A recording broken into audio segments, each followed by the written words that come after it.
vont à peine plus vite que la trottinette, les motos. À peine. Salut les amateurs de roues, vous êtes nombreux, très nombreux à vous demander quoi choisir entre une Yamaha R1 et une trottinette électrique. Et pour répondre à cette question, j'ai suivi le team PMS 99 aux 24 heures de Barcelone et j'ai amené avec moi la Kukirin G2 Pro pour la comparer à la moto de course. Vous allez voir, je pense que vous allez être surpris des résultats.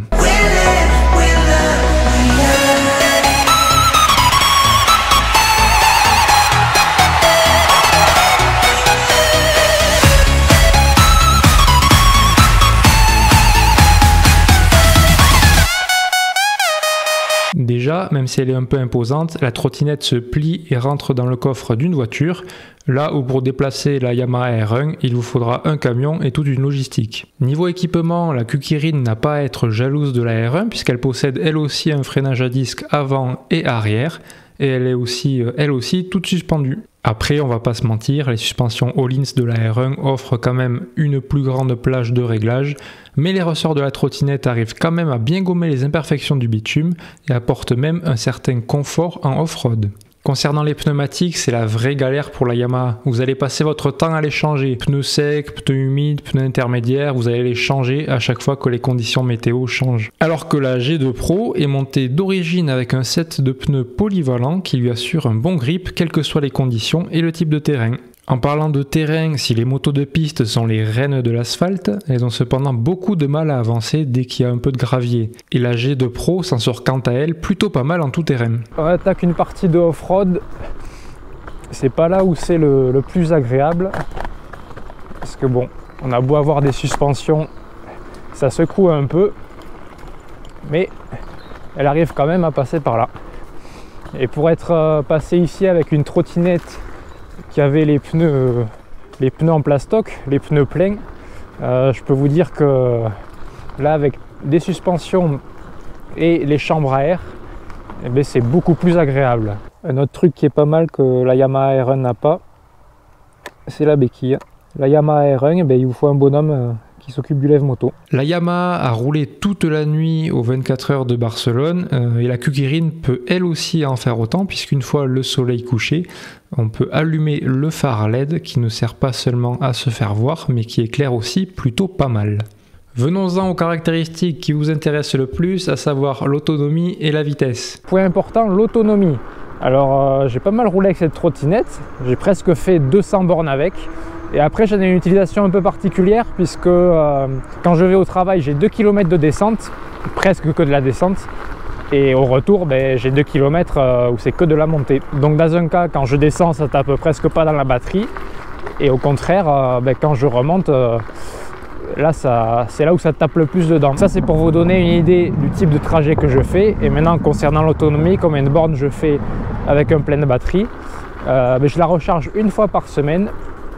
Et je fais à peu près 30-35 km dans ces conditions.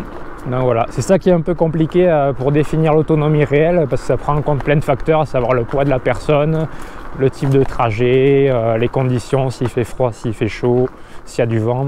Là je viens de finir le tour qui fait pile 10 km et on finit avec la batterie à moitié vide ou à moitié pleine. Ça donne une idée. En mode 3 j'ai roulé assez vite, bon ça restait assez plat comme type de terrain, mais je pense qu'avec le mode 3, le mode qui vous bride pas, ouais, vous pouvez tenir 20 km. Pour l'autonomie de la Yamaha R1, là aussi elle gagne le match. Bon, je sais plus exactement combien de bornes il faisait avec un plein, mais il faisait des relais de 1 heure. Par contre, une fois que les deux engins, la Yamaha R1 et la trottinette sont à sec, c'est quand même plus simple de faire le plein sur la trottinette puisque vous avez juste à brancher le chargeur. La recharge est peut-être un peu plus lente que sur la Yamaha puisqu'il va falloir pour une recharge complète compter 5-6 heures. Là où la Yamaha R1, le plein se fait en quelques secondes, mais il vous faut quand même une dizaine de bonhommes autour. Vous pouvez pas le faire tout seul, donc à vous de choisir. Allez, petit test de vitesse sur une route à peu près plate. C'est parti, mode maximal.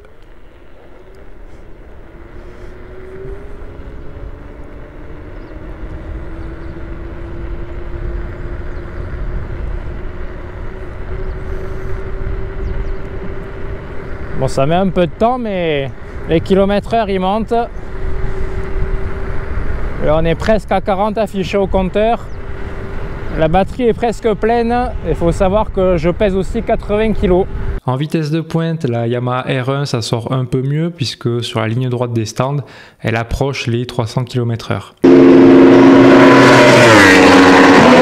En termes de maintenance, de mécanique, faut savoir que je me suis pété la gueule avec cette trottinette. J'avais la bonne idée de rouler à une main et ça avait guidonné, j'étais tombé. J'avais cassé 2-3 trucs sur le poste de pilotage et les pièces elles se trouvent assez facilement chez les Chinois, pas trop cher. Donc en termes de réparabilité, le coût d'entretien il est quand même moindre qu'une Yamaha R1.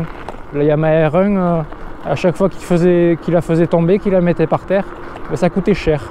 Et il fallait du monde pour changer tout ça. Tandis que là, tout seul avec un jeu de tournevis et de clé Allen, vous pouvez réparer ce que vous voulez. En conclusion, si vous voulez participer à une course sur piste, privilégiez quand même la Yamaha R1 qui est un poil au-dessus en termes de performance. Mais si vous cherchez un moyen de locomotion pratique et facile d'utilisation, en daily, tous les jours, alors ça va peut-être vous surprendre, mais c'est la trottinette électrique qu'il vous faut. Voilà, j'espère que cette vidéo vous aura plu, qu'elle vous aura aidé à faire un choix entre ces deux véhicules. Blague à part, si jamais vous êtes vraiment intéressé par la trottinette, la Kukirin G2 Pro, je vous invite à aller voir la fiche technique sur le site de Geekbuying via le lien en description. Vous y trouverez beaucoup plus d'infos qui sont plus pertinentes. Et voilà, pas plus, c'est la fin. Je sais pas ce que les Chinois m'enverront dans le futur, quelle vidéo à la con je pourrais faire comme vidéo de test. En attendant de savoir ça, je vous dis à la prochaine et bon ride.